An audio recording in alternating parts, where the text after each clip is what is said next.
ticket. So how enforceable are these lifetime bans, both legally and maybe as importantly, practically? Like what are teams doing to enforce lifetime bans for the small amount of times they're doing it? So that's the question, right? We don't live in a world. I remember one of my favorite movies back in the day. There was an element of, I think it was, people probably know the example from Minority Report, where there was like retina scanners and you could kind of track where someone was going at every moment of the day.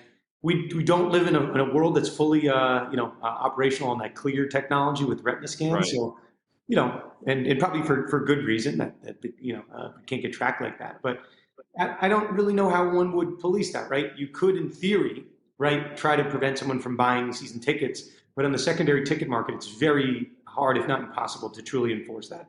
And if you go to a Yankee game or where I'm from, at Knicks game, well, you're not handing in your social security card, right? You're not handing in your driver's license when you get access to a stadium. You're handing someone a ticket. They may be eyeballing you. Security will pat you down for a second.